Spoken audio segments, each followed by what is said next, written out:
Jika seseorang ingin memasuki negara angin melayang, seseorang harus melintasi pegunungan sejauh 10.000 mil, Qinling.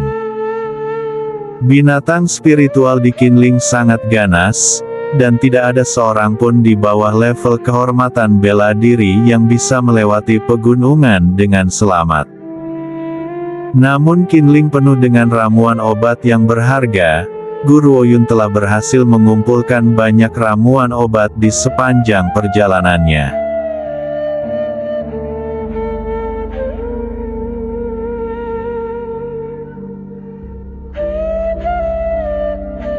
Pada saat ini sebatang bunga merah kecil mulai terlihat, mata Guru Ouyun bersinar.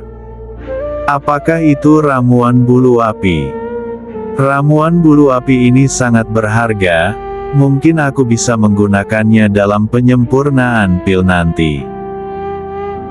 Guru Ouyun perlahan melangkah maju memikirkannya, namun saat jarinya hendak menyentuh ramuan bulu api, semburan udara bergulir ke arahnya, itu jatuh di depannya dan menghancurkan ramuan bulu api bahkan sebelum dia bisa mencabutnya dari akarnya.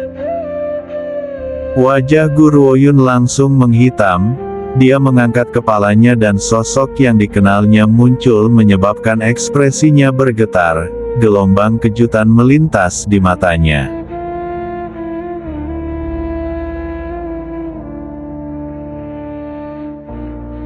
Qi Haoran, menurutmu apa yang sedang kamu lakukan?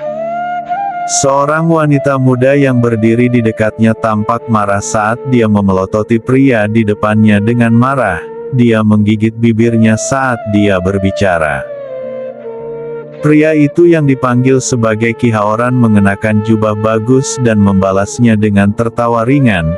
Matanya yang tercela menatap wanita muda yang berdiri di depannya saat bibirnya melengkung membentuk senyuman.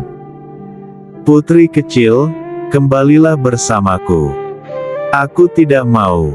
Wanita muda itu menggertakkan giginya. Qi Haoran, jangan pernah berpikir untuk mengancamku. Aku tidak akan mendengarkan perintahmu dan aku tidak akan menikahi bajingan sepertimu.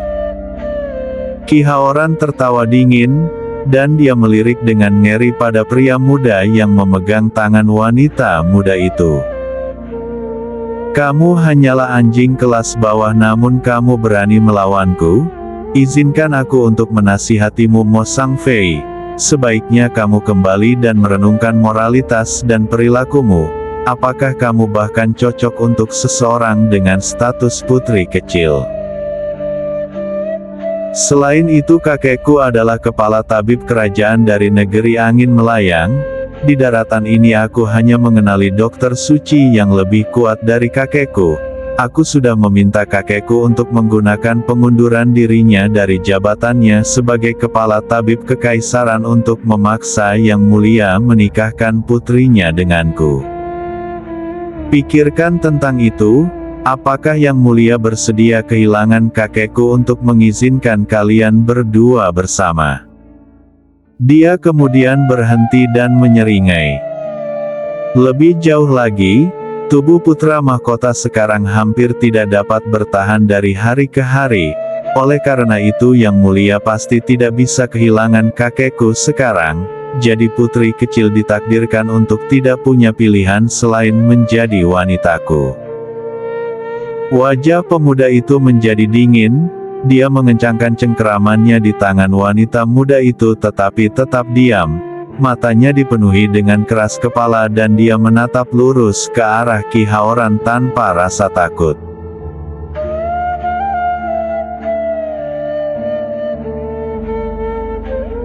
Kakak Mo, lari sekarang. Wanita muda itu menggertakkan giginya. Pergi ke keluarga Xia dan minta seseorang untuk menyelamatkanku. Hanya keluarga Xia yang bisa membantu kita sekarang. Terlepas dari bagaimana keluarga Xia sekarang, mereka masih keluarga kakak Ruoyun. Mereka akan membantuku demi kakak Ruoyun. Selain itu hubunganku dengan kakak Cuksue selalu cukup baik. Keluarga Xia. Qi Haoran mencibir. Keluarga Xia yang mengandalkan Xia Ruoyun untuk naik di atas peringkat, bukankah keluarga Xia sekarang mengandalkan dukungan tertinggi Jin? Begitulah cara mereka mengatur penyalahgunaan tirani bukan? Tanpa tertinggi Jin, di mana keluarga Xia akan berada?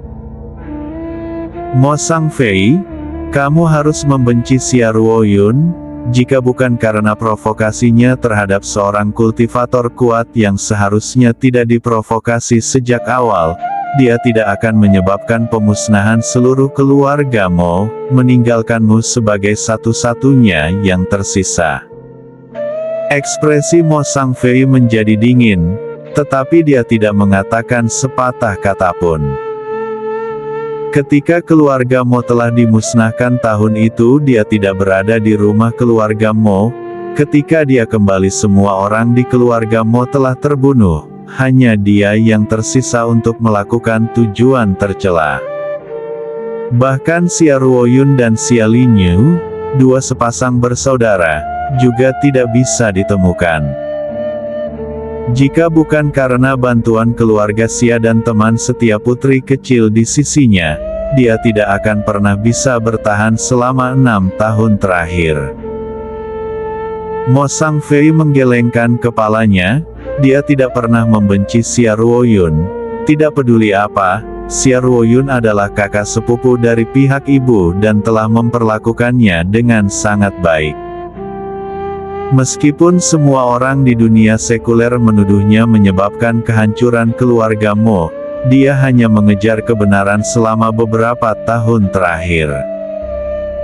Desas-desus mungkin menipu, tetapi melihat adalah kepercayaan. Dia tidak akan percaya kecuali dia melihatnya dengan matanya sendiri.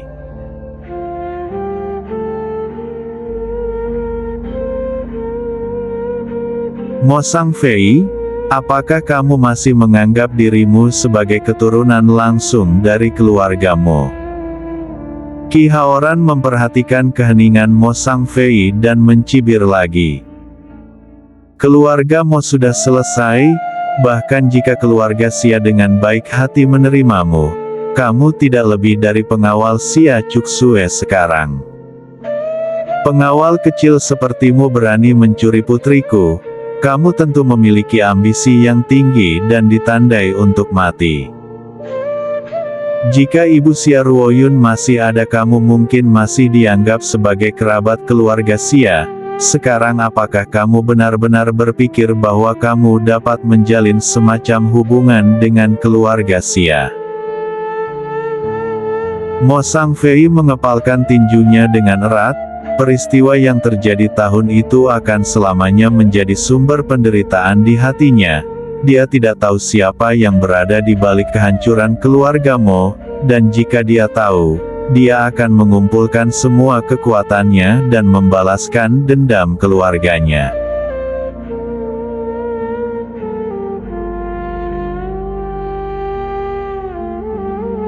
Qi Haoran. Putri kecil marah dan dia memelototi Qi Haoran dengan marah.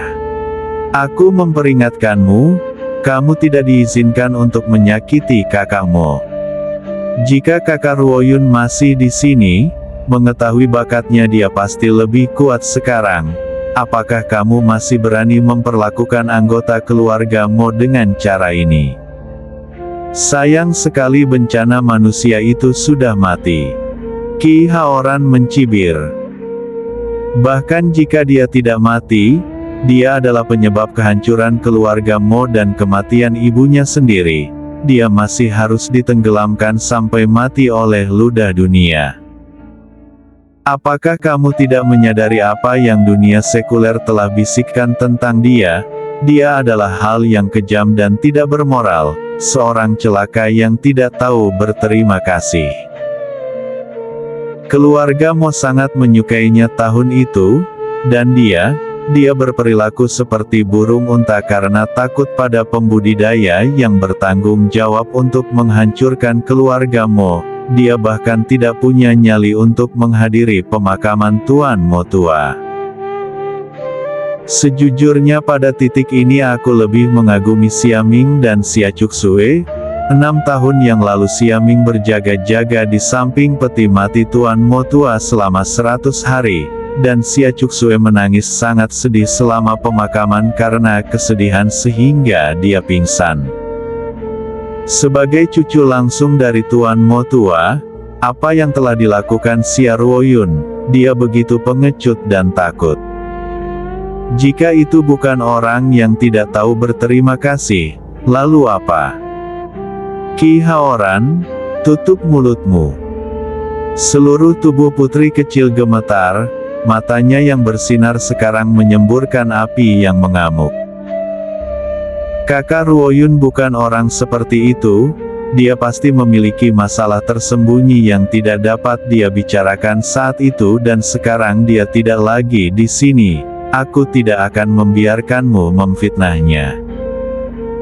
Saat putri kecil berbicara, Mo Sangfei menyerang Ki Haoran seperti bilah pedang yang tajam, namun meskipun dia memiliki bakat besar, dia bukan tandingan Ki Haoran yang 10 tahun lebih tua darinya.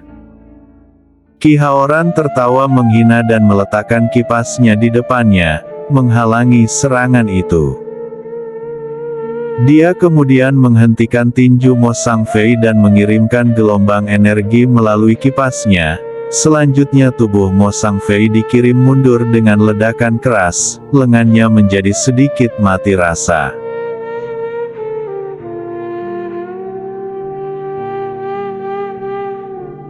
Kakak Mo. Hati putri kecil mengepal.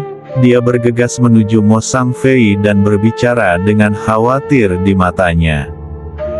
Kakak Mo, apakah kamu baik-baik saja? Pergi ke keluarga Xia dan dapatkan bantuan, aku bisa berurusan dengannya. Mo Sangfei menggelengkan kepalanya. Tidak, aku tidak bisa meninggalkanmu di sini. Aku akan membawamu pergi hari ini. Aku tidak akan membiarkanmu menikahi bajingan ini. Mo Sangfei, apa kamu benar-benar berpikir untuk membawa putri kecil pergi? Sudahkah kamu memikirkan konsekuensinya? Ki Haoran tertawa terbahak-bahak dan mengalihkan pandangan menghina ke wajah tampan Mo Sangfei. Jadi bagaimana jika keluarga Xia didukung oleh tertinggi Jin? Kakekku telah menembus ke peringkat tertinggi bela diri. Dengan tambahan yang mulia dari negara angin melayang, mengapa kami harus takut pada tertinggi Jin? Selain itu aku tidak berpikir keluarga Xia akan menjadikanku musuh demi pengawal lemah sepertimu. Putri kecil mulai merasa gugup dan dia menatap cemas ke arah Mo Sangfei saat dia menggigit bibirnya. Kakak Mo, keluarga Xia pasti akan membantu kita kan? Mo Sangfei tersenyum pahit sambil menatap mata berbinar putri kecil.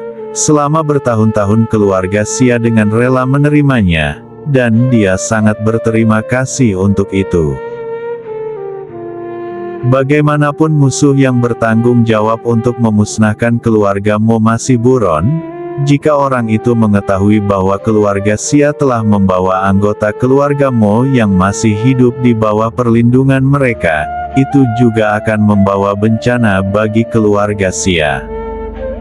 Meski begitu, keluarga Xia mengabaikan bahaya dan membuatnya tetap di sisi mereka.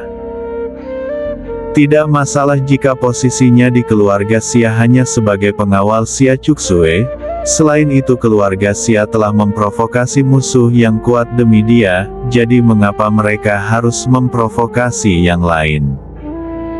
Oleh karena itu, jauh di lubuk hati Mo Sangfei, dia tahu bahwa tidak ada gunanya meminta bantuan keluarga Xia untuk ini.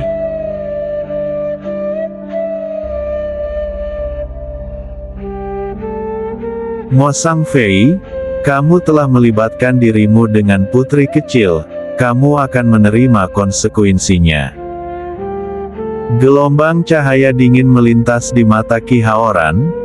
Dengan gelombang kuat dari kipasnya, banyak sinar cahaya yang cepat dan ganas tiba-tiba menembus langit sebelum menembak ke arah dada Mo Sangfei.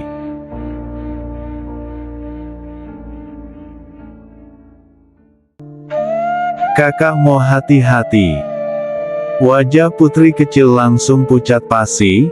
Dalam sekejap, dia telah melemparkan tubuhnya ke depan Mo Sang Fei dan matanya penuh dengan keras kepala.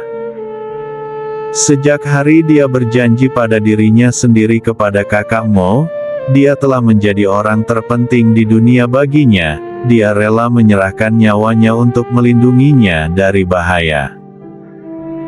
Namun pada saat itu Mo Sang Fei memeluk putri kecil dengan erat sebelum dengan cepat berbalik dan memperlihatkan punggungnya ke sinar cahaya keperakan. Dia dengan kuat melindungi wanita muda di pelukannya, matanya dipenuhi dengan tekad dan cinta yang dalam.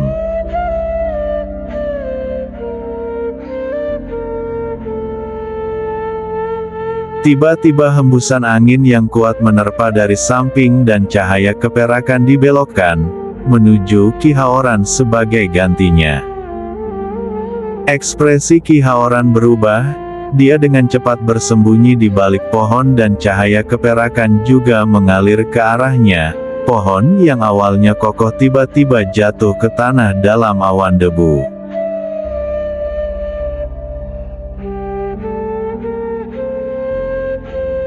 Ki Haoran terbatuk kering saat matanya melotot mengancam pada wanita berbaju hijau yang berdiri di belakang Mo Sang Fei. Dia menggertakkan giginya. "Siapa kamu? Apakah kamu mencoba untuk ikut campur?" Wanita berjubah hijau dengan tenang mengangkat alisnya dan menatap dingin kembali ke wajah pucat Ki Haoran. Suaranya sejelas dan setenang angin, perlahan bergema di seluruh pegunungan yang dipenuhi debu. "Kamu telah menghancurkan ramuan obatku, jadi bagaimana kamu berencana untuk memberikan kompensasi kepadaku?" "Kamu..." Ki Haoran memelototinya. "Kapan aku pernah menghancurkan ramuan obatmu? Kamu hanya mencoba memerasku. Berapa banyak uang yang kamu inginkan? Beri aku harga dan pergilah setelah aku memberimu uang." Mata wanita itu berkedip dan badai muncul dari bawah kakinya. Gelombang energi berputar ke arah Ki Haoran dan mengirimnya terbang menyingkir. Itu melemparkannya sebelum dengan keras membantingnya ke tanah.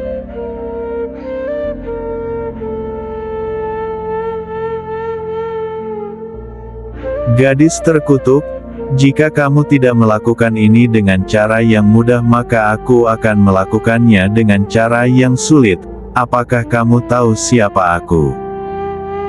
Ki Haoran merangkak berdiri dan menyeka darah dari sudut bibirnya, matanya memancarkan keganasan. "Memprovokasiku tidak akan berakhir baik untukmu." Guru Woyun menatapnya dengan tenang. Dia kemudian mengambil beberapa langkah ke depan. Saat Ki Haoran memperhatikannya mendekatinya, dia mulai merasa sangat ketakutan.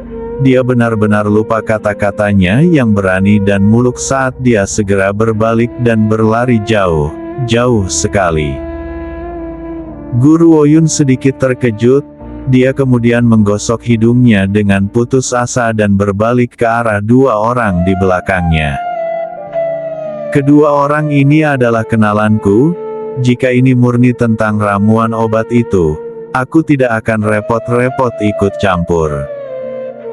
Namun aku tidak bisa meninggalkan mereka dalam kesulitan. Ramuan obat yang dihancurkan hanyalah alasan bagiku untuk masuk."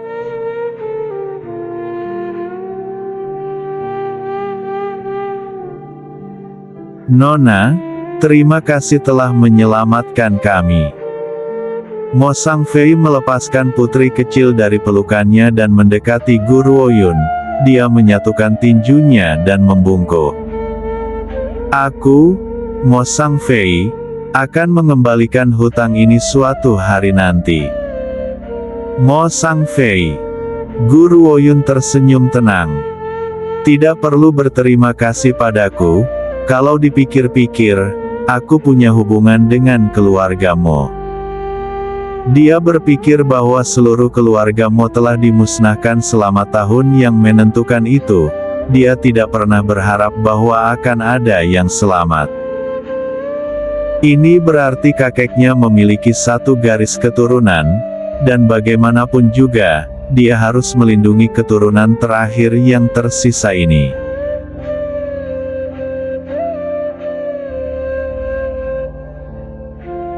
Mo Sangfei tercengang dan dia menatap bingung pada Gu Ruoyun.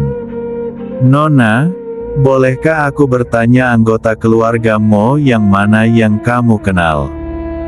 Xia Ruoyun. Mata Gu Ruoyun sedikit gelap.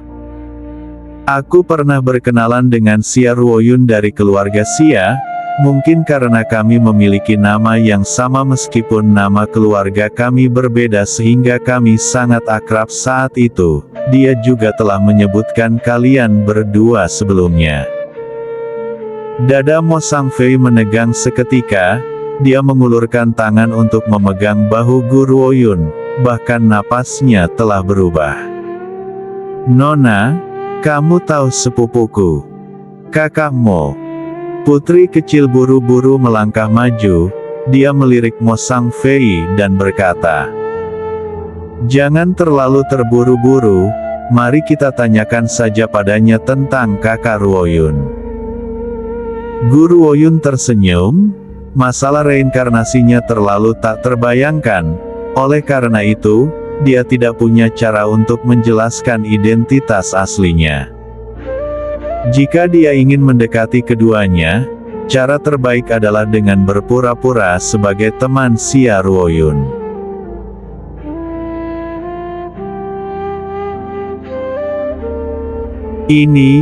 Maaf.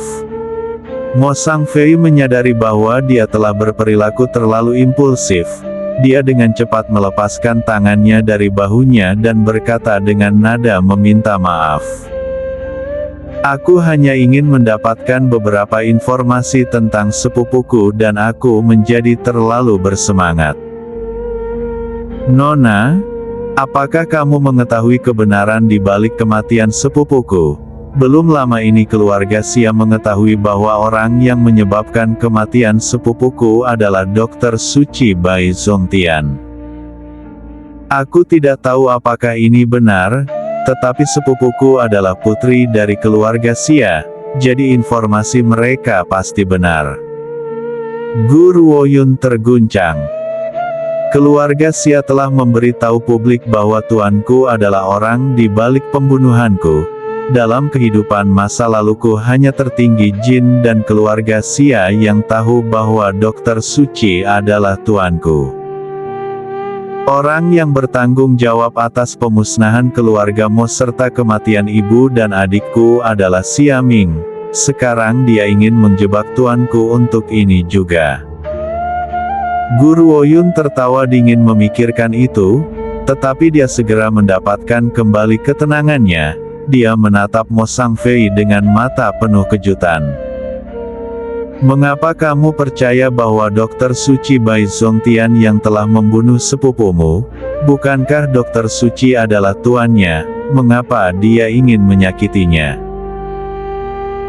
Pada saat itu dia memiliki alasan untuk tidak mengungkapkan hubungannya yang sebenarnya dengan Dr. Suci. Keluarga Xia baru mengetahui hal ini setelah mereka menguping pembicaraannya dengan Dr. Suci Bai Zongtian. Dengan demikian, seluruh daratan Puncak Timur seharusnya tidak pernah tahu tentang satu-satunya murid Dr. Suci Bai Zongtian. Namun sejak reinkarnasinya, tidak masalah lagi jika ada orang lain yang mengetahuinya sekarang.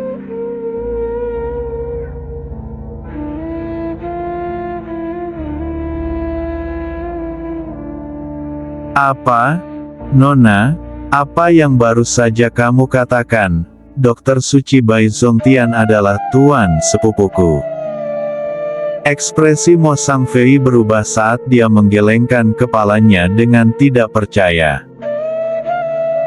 "Itu tidak mungkin, bagaimana bisa?" Xia Ming dengan jelas mengatakan bahwa dia telah melakukan penyelidikan menyeluruh dan menemukan bahwa kultivator kuat yang telah diprovokasi sepupuku adalah Dr. Suci Bai Zongtian. bagaimana mungkin pria itu menjadi tuannya. Pada saat ini Mo Sang Fei tiba-tiba teringat sesuatu. Sepupunya pernah mengatakan kepadanya bahwa ada dua orang yang paling dia kagumi di dunia ini. Yang satu adalah Tuan Besar Wilayah Teratai Merah, dan satunya adalah Dr. Suci Bai Zongtian. Karena itu masalahnya, mengapa sepupuku memprovokasi dia? Guru Woyun tersenyum tenang saat melihat ekspresi Mo Sang Fei yang berubah. Dia tahu bahwa Mo Sang Fei sangat mempercayai keluarga Xia sehingga dia tidak bisa mengungkapkan secara langsung bahwa keluarga Xia yang telah membunuhnya. Dia hanya bisa secara bertahap membuat kecurigaan Mo Sang Fei tumbuh. Jelas, dia sekarang telah mengembangkan sedikit keraguan terhadap keluarga Xia.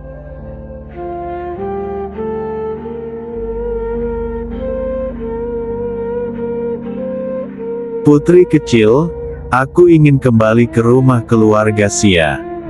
Mo Sang Fei berbalik ke arah putri kecil dan menatapnya dengan penyesalan.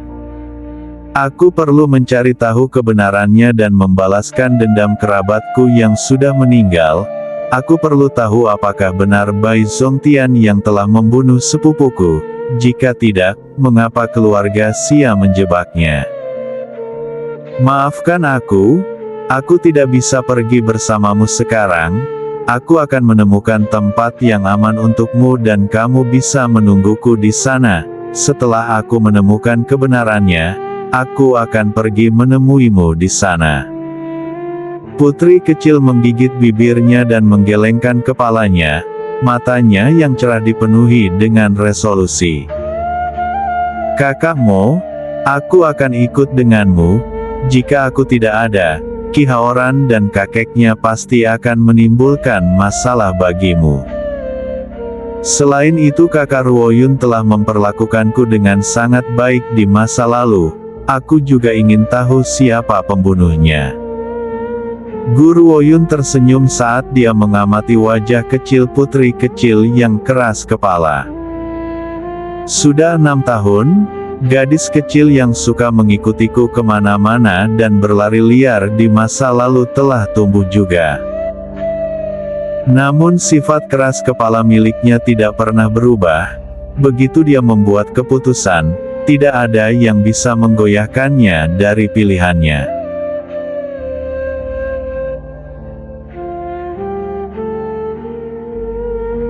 Seluruh wajah Mo Sang Fei dipenuhi rasa bersalah.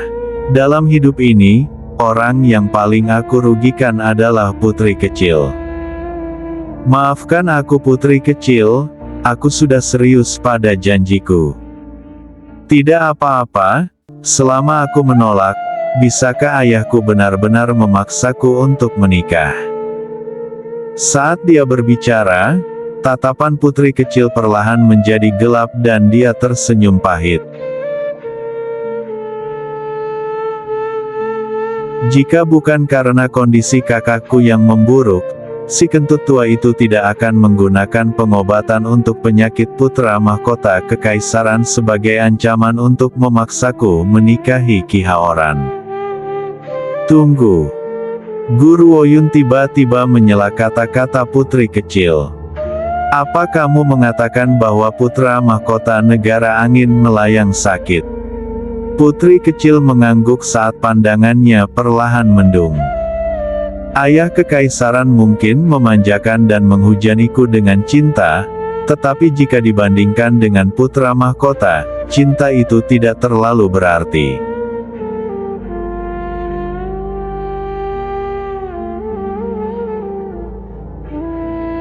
Mata Guru Woyun melesat bolak-balik saat dia mempertimbangkan ini. Dia kemudian melengkungkan sudut bibirnya. Mungkin aku bisa menyembuhkannya. Apa? Mo Sang Fei dan putri kecil sama-sama terkejut. Mereka mengalihkan perhatian mereka ke arah Guru Woyun dan bertanya dengan gelisah. Apakah itu benar? Guru Woyun tersenyum. Apakah kamu lupa? Aku berteman dengan Xia Ruoyun, jadi aku pernah bertemu dengan Dr. Suci Bai Zongtian sebelumnya. Aku juga belajar di bawah bimbingannya untuk jangka waktu tertentu, mungkin aku bisa membantumu.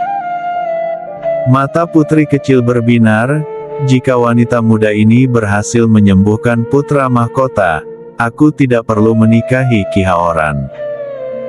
Nona, kapan kita bisa pergi untuk menyelamatkan putra mahkota? Nanti aku akan pergi ke negara angin melayang. Mata Gu Ruoyun berkedip. Namun aku harus melakukan perjalanan lain terlebih dahulu. Kalian berdua bisa menyusul nanti. Saat itu aku akan pergi ke rumah keluarga Xia untuk mengunjungi Mo Sang Fei. Baik. Putri kecil mengangguk. Ini adalah satu-satunya kesempatan kami, tidak peduli apa, aku tidak akan menyerah. Gu Ruoyun tidak mengatakan apa-apa lagi dan berbalik untuk menuju ke negara angin melayang. Bagaimanapun putri kecil dan Mo Sang Fei terlalu lambat, dia perlu mensurvei situasi di negara angin melayang terlebih dahulu.